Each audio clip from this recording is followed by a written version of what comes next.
Start getting these legs loose. And we are about to hit the road in 1, 2, 3, 4, 5, 6, 7, 8, 9, 10. Whew. It's a new day. So now we gotta start getting a little loose.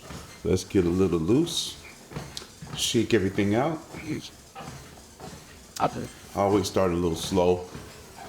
3-minute warm up just to get the body responding. Make sure everything is in place. Make sure I got all my extremities and everything is working right.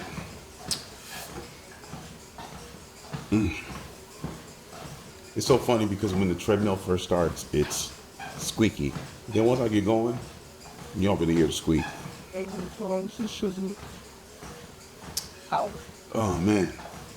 Yesterday was dope. My sister and my brother-in-law were here visiting.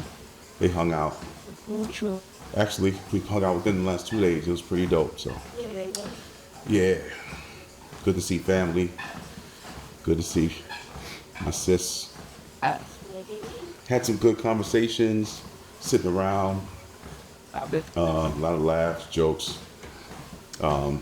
Just talking about life, man. Reminiscing. All the good stuff. Baseball season is back too. Spring training. Let's go. I guess y'all know where my allegiances lie. I can't wait to get to the gym because usually when I get there's a dude, this little dude I used to live on the same block with in Jersey City, Anthony, and he's a big Yankee fan too. So he and I can chop it up about this upcoming season and get our expectations wildly out of whack like they normally are for us Yankee fans, because we're supposed to win the title every year, right? What's going on? Hasn't been a championship in it seems like a quarter of a freaking century. Gotta change that quick. We gotta get past this Astros curse. That's a whole nother story though. Yeah, getting loose, guys. So, yesterday when we were here running and together, we were talking about how to embrace struggle, embrace tough things, and face challenges. We were talking about, practicing gratitude and being thankful and being appreciative of everything that you have. And we also talked a little bit about setting goals and working diligently. And a lot of people struggle with that part because, let's face it, that's the hardest part. The hardest part is setting the goals and working diligently toward them. Because some people struggle with defining their objectives so that they can eventually commit to putting in the necessary work. And a lot of times that's what keeps people from not starting, because they really don't have a roadmap. So you gotta have a roadmap to, ahead of you so that you can know where you're going. It's very important. But now, yesterday I was thinking about something. And I was thinking that we were talking about the word genius. And I was thrown around so loosely now. And then I also, was thinking about when I was listening to the memory expert, Jim Quick, and he was saying something about some of the most brilliant or, successful and smart people that we all know, like Einstein's and, people like that, they all had something in common. They all journaled. He said they all journaled. There's so many people who are just mathematicians and great writers and just great people across the board. They all journaled. But then he asked the question, did they become geniuses at whatever they did? Were they geniuses before and they journaled? Or was the fact that they journaled and that's what helped them become the genius? Like, which came first? And there's no way to really correlate that, but it made me think as well. Like, a friend of mine, she used to tell me she was a great singer, had an excellent singing coach. Her name was Michelle Moore. And I remember her saying, Reese, I said, Michelle, I can't sing. She says, no, you can sing. She says, I can teach you to sing. She says, anyone can learn to sing. I said, what are you talking about? She says, if you put the right work in and you train yourself and you practice, you can train your vocal cords and you can sing. I said, you tripping. She says, Reese, I'm telling you, because see, in my mind, I'm thinking singers were born with this gift. And there's no one else that could have this gift. Like, I don't have that gift. I heard myself in the shower. And you don't want to hear those tunes. She said, Reese, anyone can learn to sing. You just need to be taught. Some people, are born with an ear, but you can be taught the techniques. And I'm like, really? That is amazing. That is amazing. So it changed my perceptions, because then I started looking at other things that way. Like, wait a minute. Is it that people are born, like, is anyone born to be a great athlete? Now, you can have, if you were born 6'8" with agility and speed and strength and long arms and big hands, it's almost like, on one sense, you could say if you play basketball, wow, he's perfect for the sport. Now, being perfect to be able to, like, have natural attributes that apply to a certain thing, that's one thing, right? Like having those attributes that just are naturally suited for a certain endeavor. Again, like a tall guy. There's tall guys in the NBA that really don't have basketball skills per se. They're just big. And since the game is predicated on height, you can just stick him near the basket and he can still block shots and get rebounds. Because he can't dribble, can't shoot, but he's big. So that isn't a gift. He's just big. But when we're talking about skills, you can build your skills. So now you can be the short guy who's at a disadvantage height-wise with all the big guys around. But if you learn how to dribble really good, and shoot really good. Now, that is a different proposition. Because even the big guy, he could practice and become a better shooter, be a better dribbler, ball handler.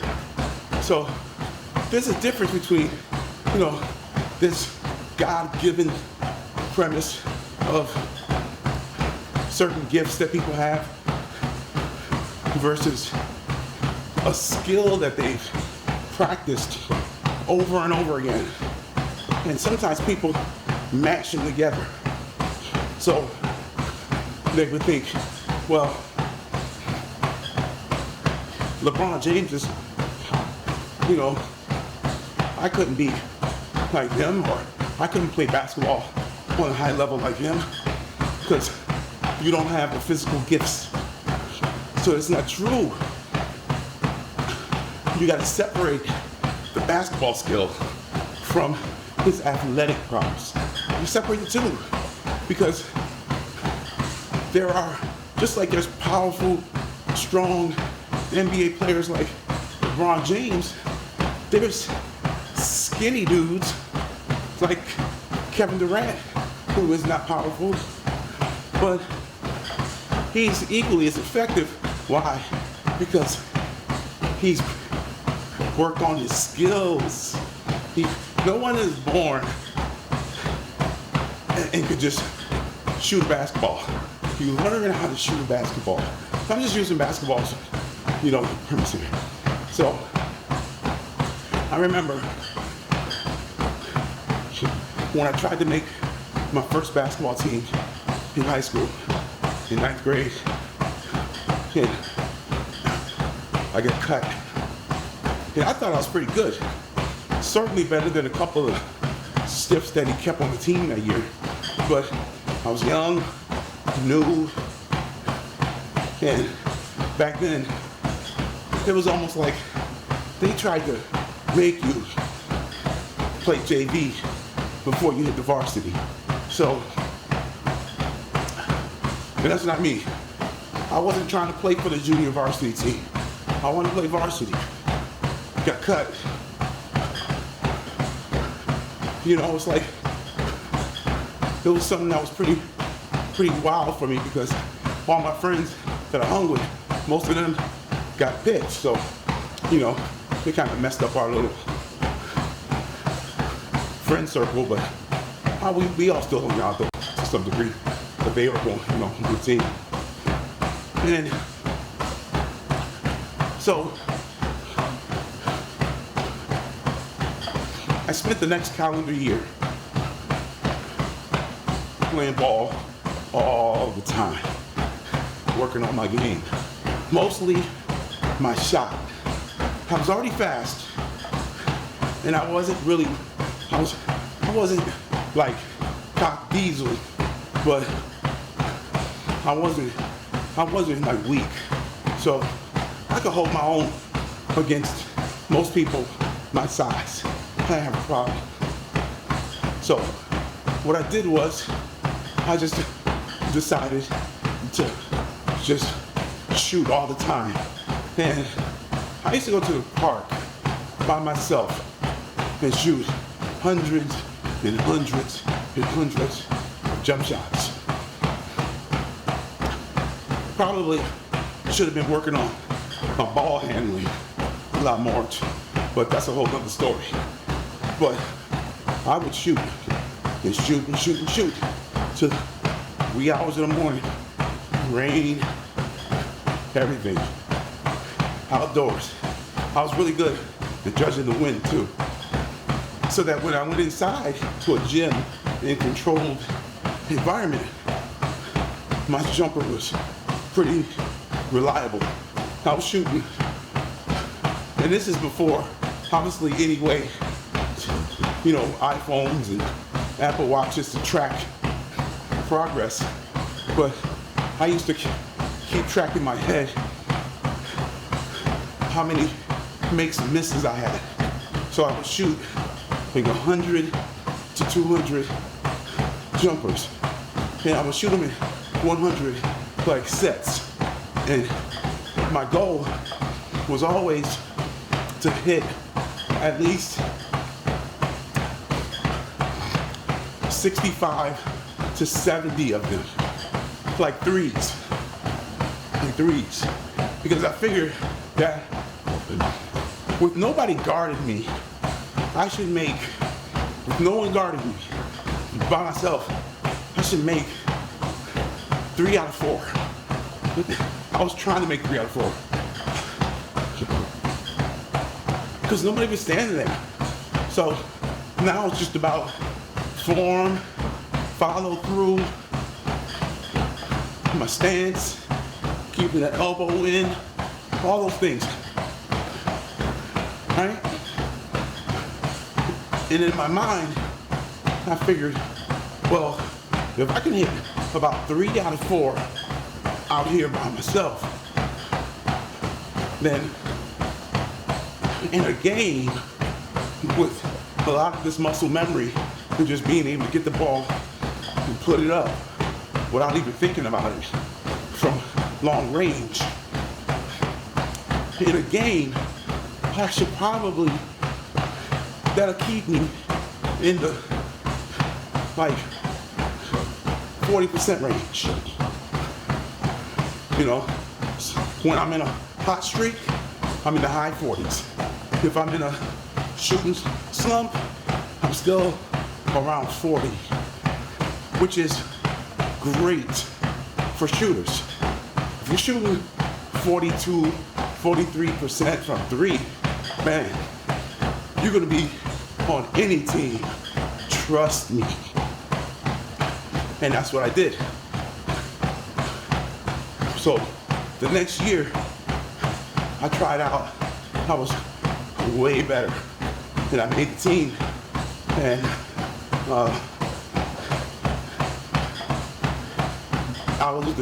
I was pretty much the best shooter on the team at that point, because if you got me the ball, I wasn't a playmaker. I was not a playmaker. Sometimes I would break off the offense and do some shit, but you know, back then, man, the coaches, high school coaches, just are known for over-coaching. It's hard to just play. They're not yelling at you and telling you what to do every second. They ain't like the NBA. The NBA coaches, they just chilling. They do all their coaching on the bench during timeouts. But other than that, there's just stretches of the game in between timeouts in the NBA where the guys just play. In high school, it's hard to play through mistakes because the coach is just doing too much instead of letting the guys play.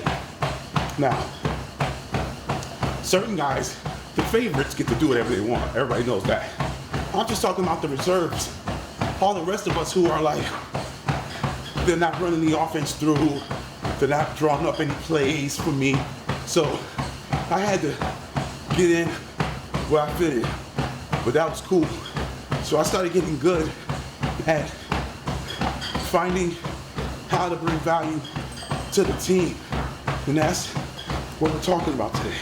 How do you bring value? How do you get yourself in a situation so that then you can ultimately create a role for yourself by the value that you bring? So many people forget the first part, which is putting in the hard work. But you gotta have a goal first. So my goal was to make the team and not be cut again. That was the worst. So that became my goal. It was clear. I had a clear objective. I needed to make the team. Okay? Now, what do I have to do now? I had to commit to put in the work. So, for the next calendar year, I was in the park every day, shooting, dribbling, getting my basketball skills up. Summertime, hot, 90 degrees out, didn't matter. If it started raining, sprinkling, it didn't matter. I was committed to my goal. I was committed. And it wasn't gonna stop until I made the team, so to speak. So once I started putting in that work, and then I was again at the tryouts, like, okay, here we go again. I remember the day when they announced the final cuts and the guys that made the team. And it's always a big day, always a big day. And for anyone who's been on an athletic team, it's all that involves tryouts. It's always like those. I remember that, like when the coach said he was going to post the cuts, and the coach went through I think it was 3 rounds of cuts to narrow us down. Man, I remember going down to the coach's office to look at the list and just pray and pray. My name was on it.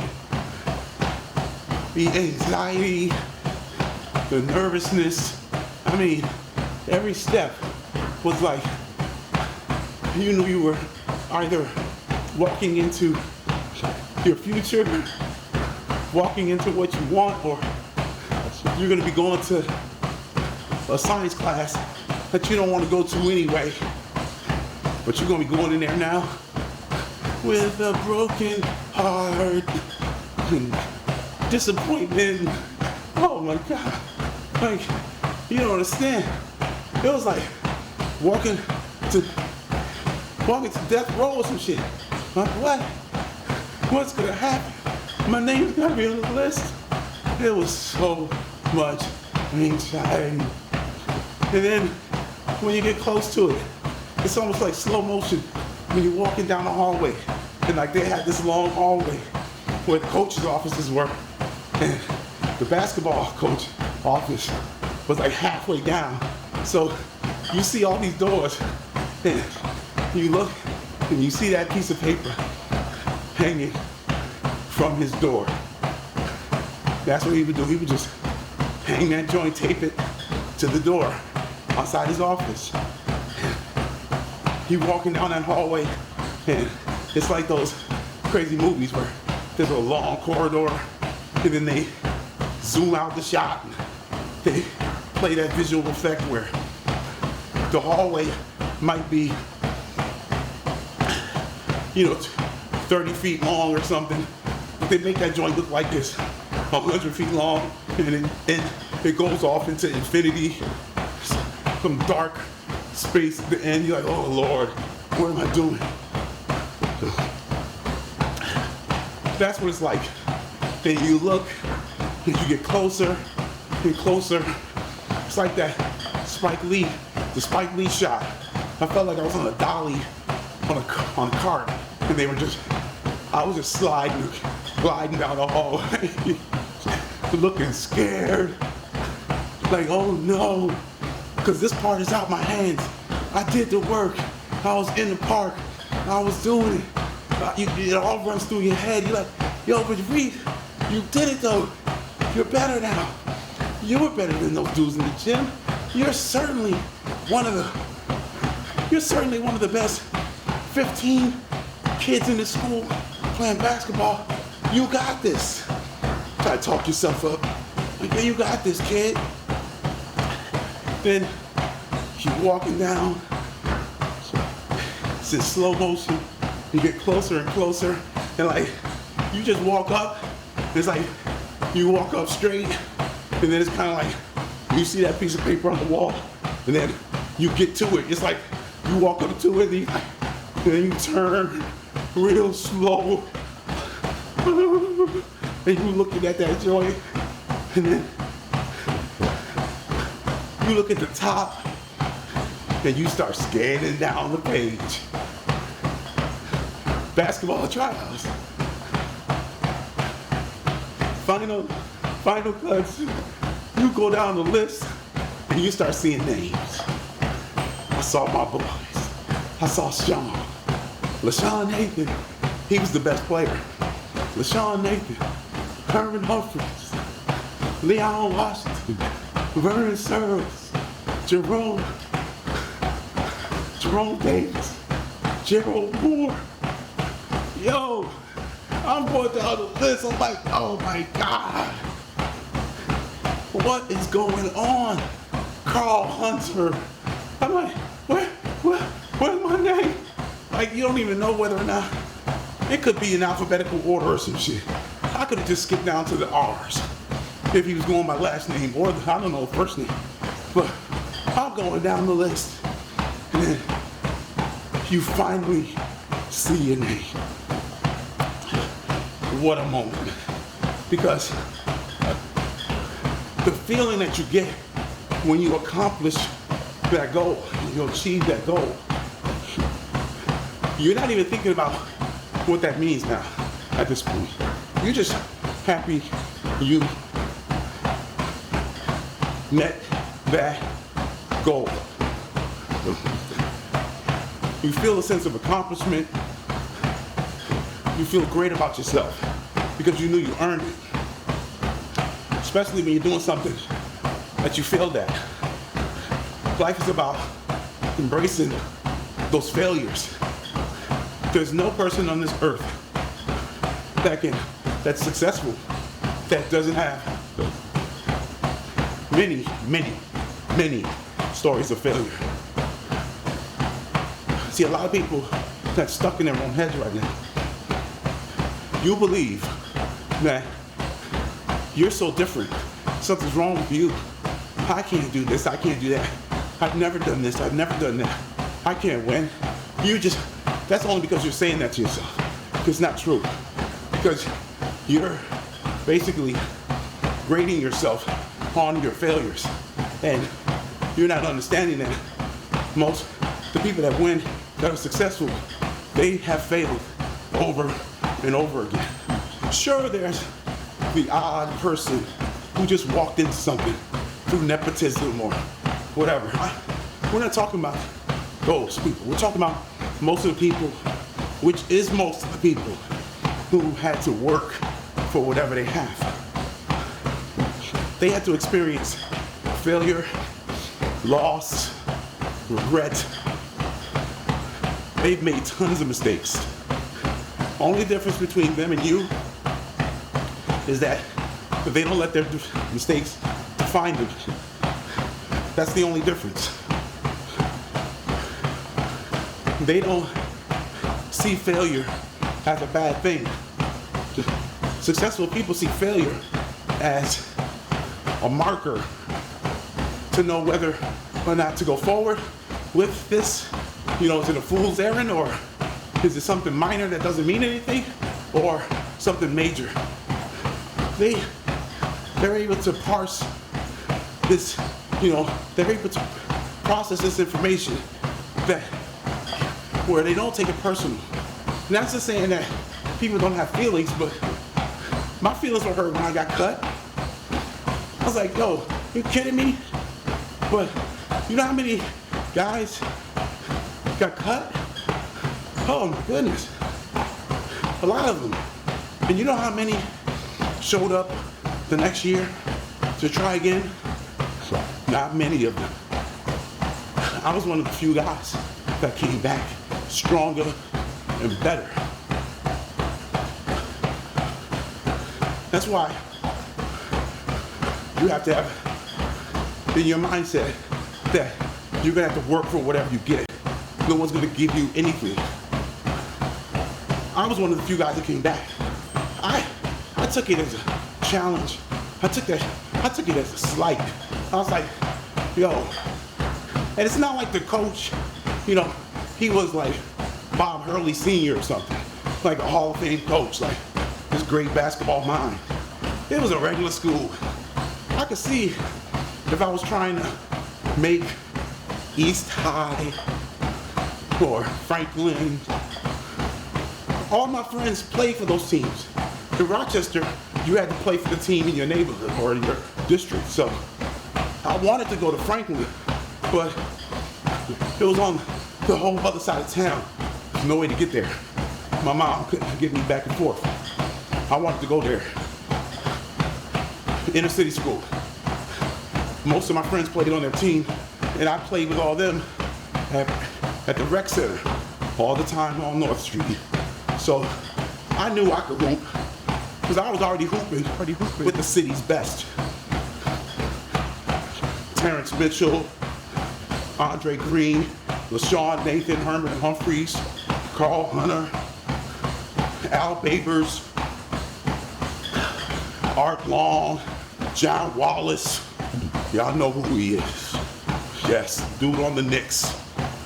That was on the Knicks. Syracuse. It's my man from childhood. We all grew up together. We all was in the trenches together in high school hooping. That was our crew. Chuck Blackness out in Webster. Oh, yeah, we had a nice little basketball town in Rochester. Don't get it twisted. But there were a lot of nice hoopers. And I played with all these dudes. And those dudes played on the top teams. Edison Tech wasn't a top team. All right? I went one summer, I was at camp out at McQuaid High School, the school my younger brother ended up going to. I went out there to the little camp, playing with all the private school kids. Greg Woodard went to Villanova. You know, I was out there.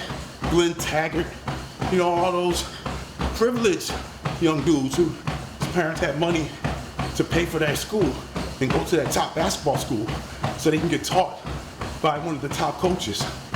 Yeah, I remember being out there and I got my rocks off. Oh yeah. See, one thing you gotta understand is that once you have that inner belief, you just believe you can do whatever you want. So now, I'm the scrappy little inner city dude coming out here to the suburbs, to one of the most elite basketball schools in the country. Some of the top players that's on the McDonald's list, and I'm getting mine. I did to the point where I got noticed by the coaches and kind of, you know, gave me a little shine. And I was like, yo, after that summer, I wanted to go and transfer to McQuaid, but just wasn't in the cards. My mom ain't have, you know, we didn't have the resources. Shit's expensive, yo. Trust me. And I commend my mother because my youngest brother, it started getting better and better for all of us as we went down the line. My older brother had it worse because he was the first. So then I came, then, you know, things were a little better for me. My little sister came, things got way better for her.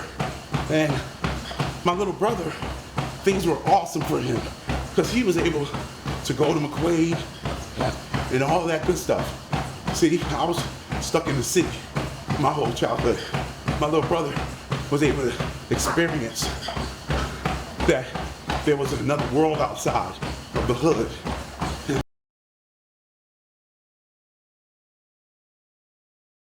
I'm glad, because I didn't want my little brother in the streets anyway. Like I was running around here, stupid. So I could have went there and I would have been good. Wasn't in the cards. So back to Edison Tech. So I always thought, like, how you gonna tell me I can't make it when I'm literally looking at dudes that ain't even working as hard as me. So in my head, that's when I became a super villain. I was like, okay, I'll be back. I will be back. You gotta turn yourself into a super villain, yo. And I don't mean to do harm like a Marvel movie. I mean, you gotta become maniacal in your work ethic. ain't nothing gonna stop you. Nothing. You gotta become your own supervillain.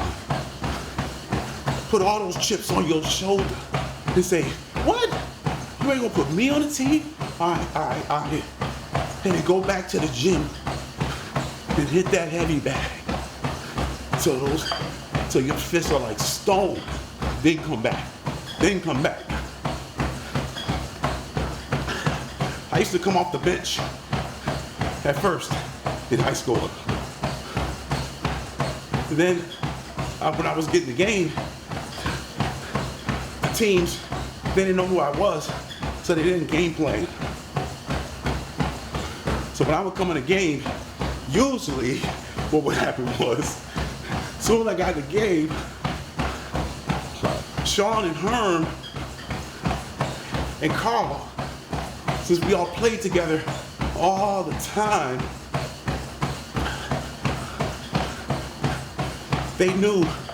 we all knew each other's strengths and weaknesses, and they knew about my shooting prowess. So as soon as I would get in the game, the team was already focused on LaShawn and Herm. Carl was running point, him and Jerome. I would come in at two guard, and then the defense would be so focused on Sean and Herm that all they had to do was kick it to me, and once I got it, I was firing from three. Boom. I don't even remember shooting any twos. I was just firing from three, launching missiles. By the time, Herm would kick it to me, and I would hit one, and it was cool. And then a couple possessions later, they'd kick it to me again, splash. By the time I hit my third or fourth in a row, in this like 2-3 minute span, when they would pass me the ball, Herm would like pass it, and I would launch that shit while the ball was in the air and he was passing the ball to me. After I've hit like 2 or 3 in a row where they thought, oh, he hit one. Oh, who is this? He ain't nobody. I hit 2. Then, all right, I gotta stay close to him. Then I hit 3, and it's like, whoa, this is getting real. By that time, when they passed me the ball, especially when we played at opposing team's gym, because they had all their fans there when we had the ball. But I would get the ball, as soon as Herm would pass it, all you heard was the coach yelling, and all the little dudes on the bench, they were yelling, shooter! Like, let the defense know, get over there. And that was my high school career, where once I got known as a shooter,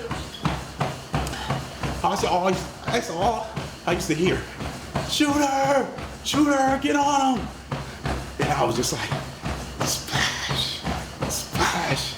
And then by the time they figured it out, I already got like 12 from shooting 4 threes or 3 threes. I got like 10, couple free throws because they fouled me because I up-faked. And then what happened was, Herm and Sean now have more space to operate. See? So I said, see, this is my goal. So you gotta have goals, and you have to have the diligence, the work ethic to work on yourself so that you can achieve the goal. But once you have the goal, now what's the role? Okay, so I can shoot now, but what do I do with it? What do I do with it? I know I'm not 6'6". You know, I'm 6 feet with my basketball sneakers on, which is all that matters. Because when they when they measure you for basketball teams, they measure you with your sneakers on. So they put 6 feet in the book. I'm 6 feet. I wasn't the tallest. I wasn't the fastest, although I was fast. I wasn't the strongest, but I wasn't weak. How do I find me a place on this team? And that's what it was. I was going to be the sharpshooter that spread the defense so that the other people have more space to roam. And that's exactly what I did. Like, teams couldn't play zone against us because if they play zone, we were just gonna start picking them off by launching threes. So most of the time it was man to man, and even then they had to pay so much attention to the other guys that for me, in my new role that I figured that I can occupy, I would always find the soft spots of the defense because all I needed was a split second to get my J off. So a motion offense was perfect for me because I was just, running around, weaving through the paint, coming out of the elbow corner.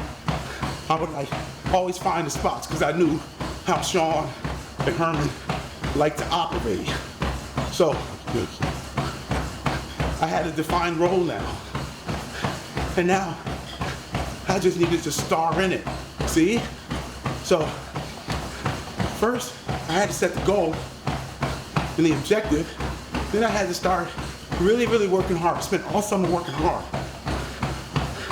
And then I found out, I discovered my role on this team is on offense to be a zone buster and a three-point specialist and also a defensive specialist.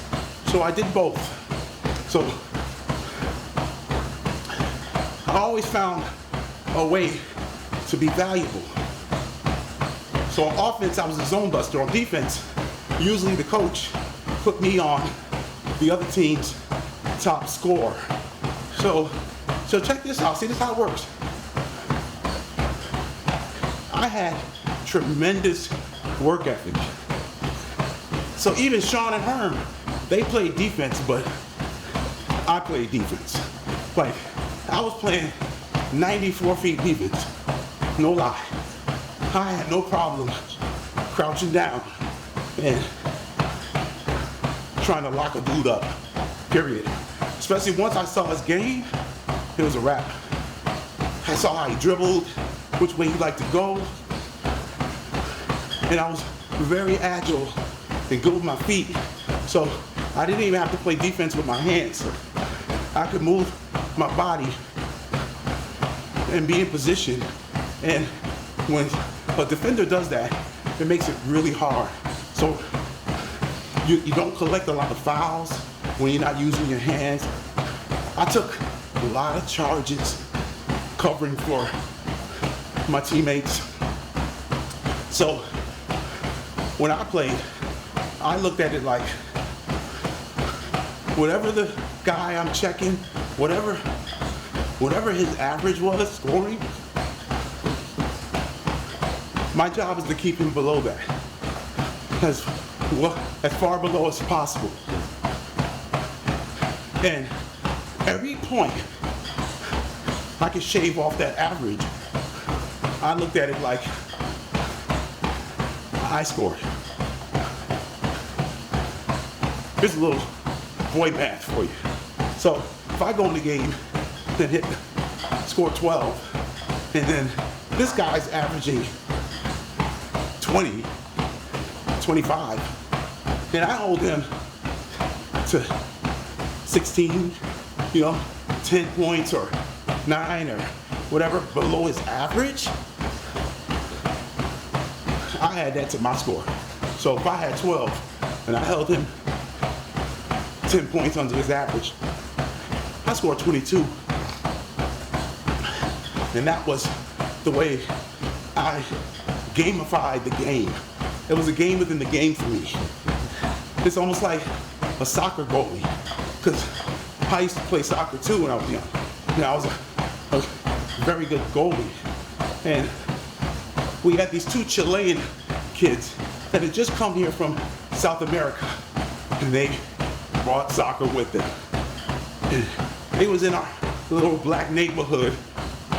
These little Chilean kids was nice, and I was the goalie for the team. Yo, teams, when they could get the ball, because the Chilean kids were like absolutely Scud missiles for that ball, yo. They were Scud missiles. They intercepted everything, man. And yeah, when they had the ball, they were like Scud missiles. When they didn't have the ball, man, they was like the Iron Dome in Israel, shooting down, getting all them balls.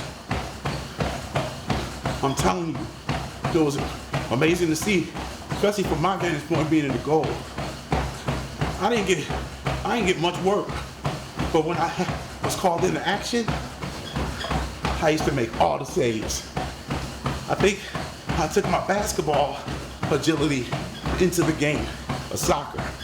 So it was hard to score on me, and I started getting known around the city. So, but I didn't take it serious. I was a basketball player and a baseball player. So I tell you this because when you put your mind to something, you can achieve it. You know, when you put your mind to it, you can achieve anything you want. You just have to keep working at it. And I took all these principles into different areas.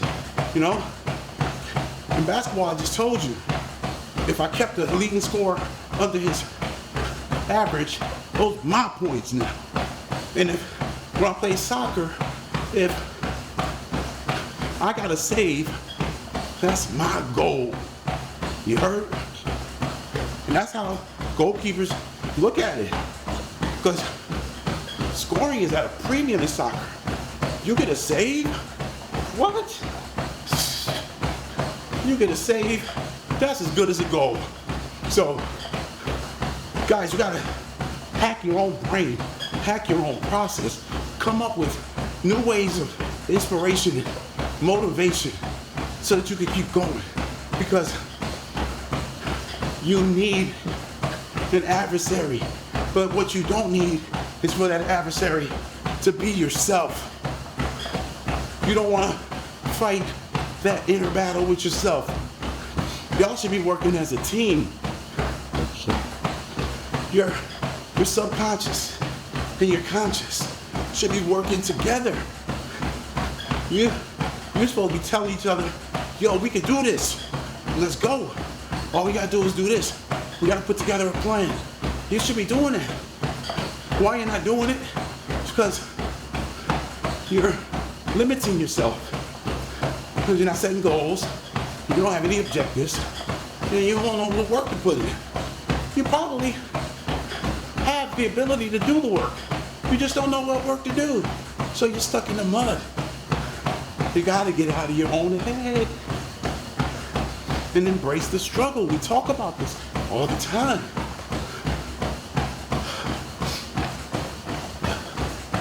The whole process is difficult. The whole process. But that's what makes you better. You cannot grow in comfort. If you're comfortable, you ain't doing anything. Because that's what comfort is. Anything worth having, you have to work for it. If you don't feel it tugging and pulling at you, pushing you, then what is it? It's supposed to hurt. Like, you're supposed to feel the resistance of life. You're supposed to feel it because that's what's supposed to push you to greater heights. So as long as you stay in a weak mindset, you will never, ever pull the trigger on all those things you need to do, like maybe getting in shape, maybe going back to school, learning a trade, reading a book, going and mending broke relationships. Like all these things are just weighing on you. It's baggage. It's things that are weighing on you, holding you down. And you don't want that. You do not want that. What you want is to be able to take ownership of your life and accept the responsibility for your actions and your decisions.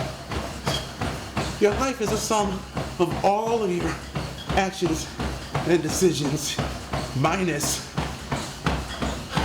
the circumstances you were born in that you had no control over. You gotta just acknowledge that success is earned through hard work and accountability. And if you can look in the mirror, you know whether or not you've been accountable or not. That's not an easy question to get answered. You know, because everybody else does. And you have to understand that you can change that storyline just by getting up and getting after it. You can change it. Who says you can't? You, that inner voice that you're in there fighting with, going 10 rounds with yourself, all those limited beliefs, telling yourself you can't do it, instead of telling yourself you can. Huh? Is that it? Come on. Come on. Let's go. You can do it. But you just have to change your mindset, because you're going to wait and wait and wait. And then you're going to either live with regret, or you're going to be so sunken, you're going to even do something worse. You're going to accept it. You're going to accept that you never achieved anything. You're going to accept it. And that's not it. We're all a work in progress, guys. We're all a work in progress. But you gotta understand that we're all out here struggling. I remember in a song by Mr. 5'9", he said, in the song called Prime, the first song on the first Prime album, he said, in the midst of all my success and my failures, I'm just out here struggling. Amidst all my success and my failures, I'm just out here struggling. I guess that's what happens when you and your mother effing prime. He said that. See, success and failure are two sides of the same coin. Right. Can't have one without the other. Ain't that crazy? You can't have one without the other. So, anybody that's successful, they failed. And people that's failing, they can succeed. The only thing that determines where that coin is going to flip is your work ethic. How responsible you are. How accountable are you? Do you have a goal? Do you have plans? Do you have clear objectives laid out? Do you take ownership? Huh? Can you delay gratification? Like, you have patience? Because it's going to take some time. It ain't gonna happen overnight, right? We getting somewhere now. Can you take feedback? Oh, we're gonna do I'm gonna do an hour on taking critical feedback this week. I have to. Can you take feedback? Huh? If somebody tells you, or is critical of you or your work, do you take it personal? Get your feelings hurt? Huh? You gotta view constructive criticism as an opportunity to grow. That's what it is. Self-improvement is, it's an ongoing life mission. I'm still improving myself, but you got to be able to take some hard advice and not take it personal. Not to say you could have some issues with somebody, I don't know, you're going to take it, but it's how you interpret it. Because if you have an objective and a goal and a place that you're going, what they call a long game. When you're thinking a long view, where am I going to end up? You're just on this journey, man. You don't let nobody knock you off. You actually welcome feedback because you know the feedback is the seeds for growth. So, hey, I want somebody to tell me, what can I do better? And just because somebody says you can do something better, that doesn't mean what you're doing is bad. You want people to help you keep perfecting your craft. That's what you want. Don't take it personal. It's not. You just have to be patient and understand that good things, you just have to be patient and understand that good things come to those who wait. It's so true. You just have to stop worrying about social media, because that's what's messing your head up. That's what's warping your perspective. Because you're looking at other people, comparing your life. You gotta stay away from that. Focus on your own program, your own progress, development. Don't worry about nobody else's. You're gonna be looking, trying to keep up with people that might be way down. Their process might be years ahead of yours because they might have started years ahead of when you started. Don't compare yourself to them. Resist the temptation to measure your worth against others' achievements. I'll say that again. Focus on your progress and development and resist the urge, the temptation to measure your worth against other people's achievements. Don't do it. Their blessings are their blessings. Yours will become yours when you start working towards it. When you start running towards that goal. Running, you see it? This little plug. I'm running.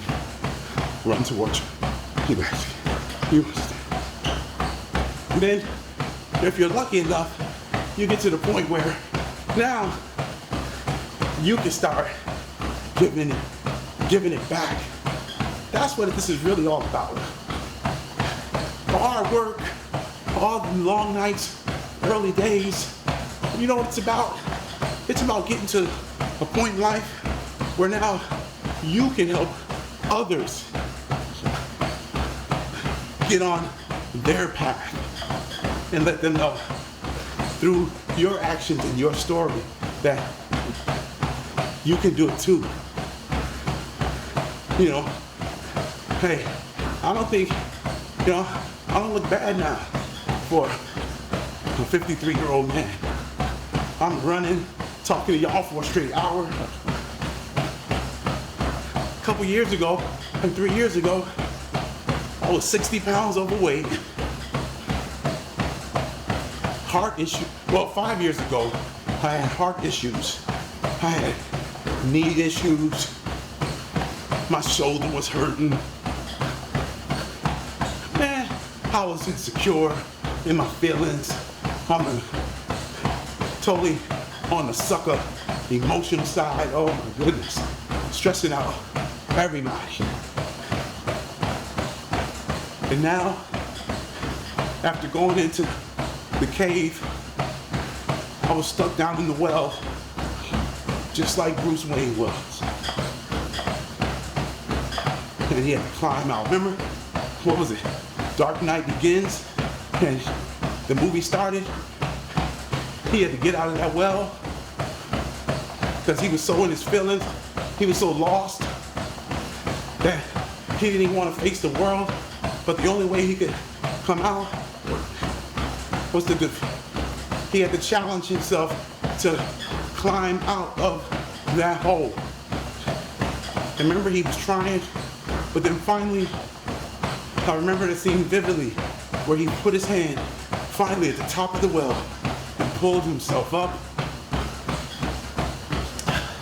Yo, what a moment, right? For him to become who he needed to be, he had to first embrace that struggle. So many of you guys think you're gonna avoid the struggle. You're not gonna avoid the struggle. I couldn't avoid the struggle. The first time I ran, I thought I was gonna die, yo. Couldn't breathe. I ran like 3 blocks. And man, had my hands on my knees thinking, this is a bad idea, Reese. This is a terrible idea. Ride the bike. Because I was riding my bike every now and then. Ride the bike. But you know what? Riding a bike is too easy. It's too easy. And I needed to burn fat fast. So I was like, I'm running and I'm eating less. I just gotta lose the weight. The goal became losing the weight. And I was laser focused on it. So I tell you guys this because I know it sounds like I'm just saying all this motivational stuff, just saying it. But, and I know you've heard it before, but I'm interweaving my story so you can see that it comes from some place. It comes from a place of understanding that nothing is given and everything is earned. The day I decided that I was going to get myself healthy, from that day till now, I've every day I've been doing it. I missed one day because of a doctor's appointment. And the next day, I did 2 workouts. Guys, when I made my mind up, I set my goal. I set what my objective was. And I started putting in the work. And I ran that day, and I've run every day since for 3+ years straight. So don't let nobody tell you, or don't even tell yourself that you can't do it, because I know you can, because I did. I could. All you have to do is make up your mind and say enough is enough. And I'm done with this life, and I'm about to create my new one. All right? Get it? You got it? Good. Woo. Warm down time. Woo. Oh, that was amazing. That was amazing. Huh? Oh yeah. Tell you guys, if you embrace the struggle, always understand that everything is earned. So, you stay positive, you practice gratitude, be thankful for what you have, ditch the entitlement mentality, get rid of that totally, set your goals and work diligently. Again, define clear objectives and commit to putting in the work. You gotta seek out like new learning. Like you gotta be intellectually curious out here. You got to want to know what everything is. You want to keep learning something about that. Your brain is always taking in information. So whether it's negative or positive, it doesn't matter. It's such a supercomputer. It is just sucking everything in. So go look for things that make you better. Stay curious and open-minded, and actively seek out opportunities to like expand your knowledge base and your skills. It's very, very important. You gotta also take ownership. Man, take ownership of everything, man. Accept responsibilities for your actions and your decisions. Stop making excuses. It's really whack. Honestly, acknowledging that success is earned through hard work and accountability is key. No other way. There's no other way to do it. I can't stress that enough. You gotta have some, build up your ability to delay gratification. You gotta have, you gotta place more value on the journey, on the effort it takes to do something or to get somewhere, to achieve a goal, than the actual outcome itself. I know that's crazy for people to hear, but you gotta value the effort over the outcome. It's important. Place the emphasis on the process, what you're doing, your habits that you're building in each day, and the effort invested, rather than just solely on the end result. So each day you keep the pattern, the habits, the behaviors, and you'll watch your life change. Okay, and then you always have to just understand that you gotta be a lot more thick-skinned. Stop being so thin-skinned. Embrace feedback. Embrace it. You gotta look at constructive criticism as an opportunity, like I said earlier, to change, to grow, to evolve, and take it as a positive thing. Don't take it as a personal attack. That's just not the way to look at it. You know what I mean? You gotta embrace it and say, yo, let me know what I'm doing wrong. I would love to hear it, because you will never see yourself like someone else sees you. So you want to get the feedback, because you could never see yourself like the world does. Because we all have delusions about ourselves. What we see in the mirror is not us. You do know that, right? When you look in the mirror, that's really not you. That's just a projection. It's not you. You can never see yourself. It's just a projection in the mirror. But other people can. So that's why you want to have trusted people around you, people that you trust, people that you got respect for. You don't have to love them. It could be a professor that gets on your nerves. It could be your mom and dad. Oh man, my dad, my mom. So what? But they know you, and they got your best interest at heart. So they're gonna see you in a way you won't even see yourself. So embrace that, man. Enjoy that, And then also, you always also still have to have some empathy. How can I say this? You got to seek to understand the perspectives and experiences of others.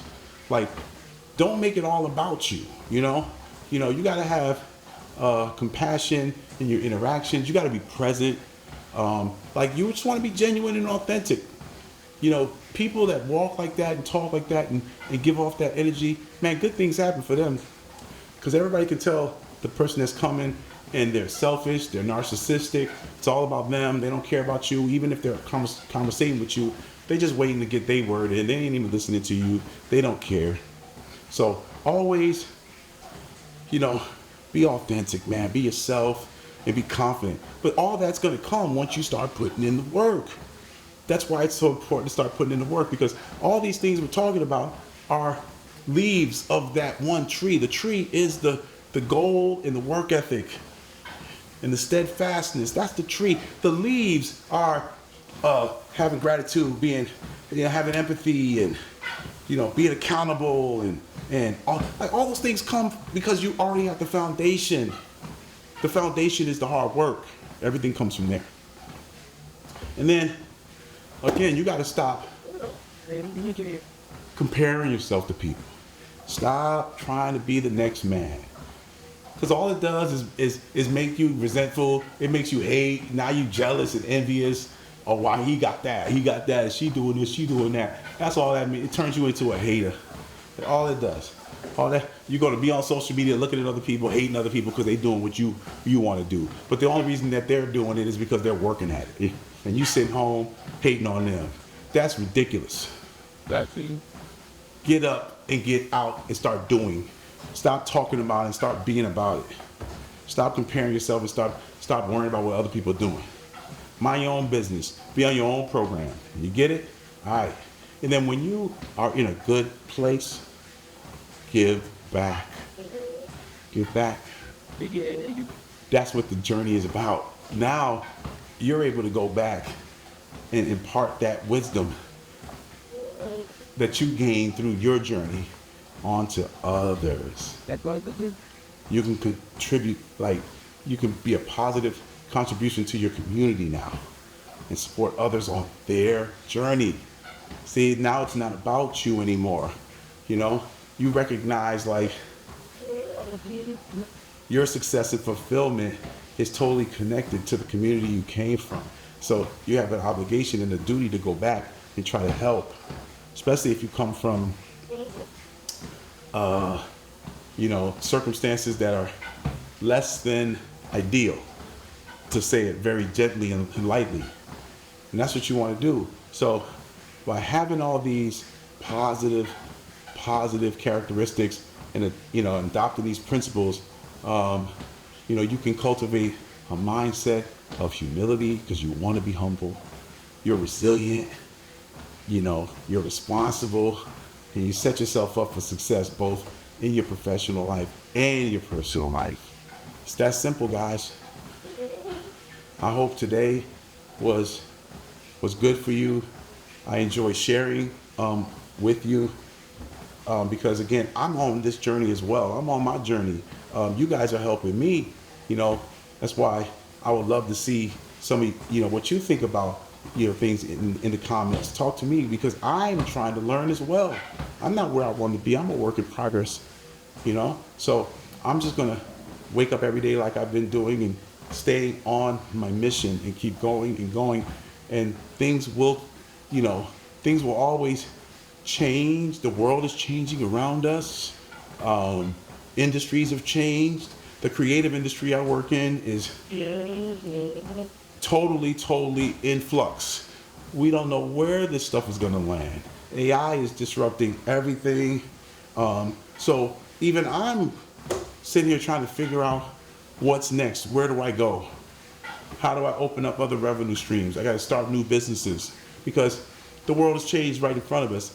From about 2003 or 4 till 2018, everything, you know, 2019 or whatever, when the pandemic started, everything was like the same.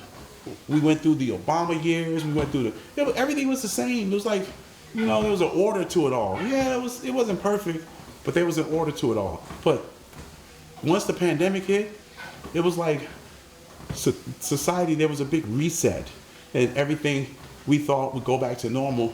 No, it was a big reset. Everything was about to change. So now we all have to reinvent ourselves, and we all have to understand that that's going to be a struggle for a lot of people, because I'm struggling with it right now. So I'm just sharing my journey with you as well. So this isn't me telling you from the perspective of somebody that's a finished product. I am trying to figure all this shit out too. So, you know, you join me every day when I run, because this is part of helping me keep my mind right. Because if I didn't have this, then I would just be doing nothing. So I'm like, you know what? I'm going to stay busy and keep moving. But like they say, once you stop moving, you stop grooving, baby. And I'm not going to stop grooving. I'm about to go upstairs like I normally do, change, and get to the gym and get a quick little workout in and get to work. So, guys, thanks for joining me. And I will see you tomorrow, or as they say in Spanish, mañana, right? Mañana, I don't know. And yeah, have a good day, guys. Y'all be cool. Peace.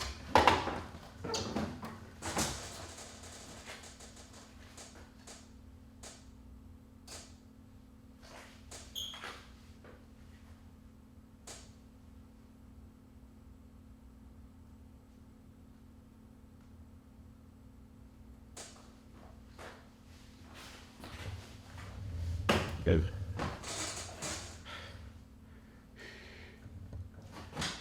Da da.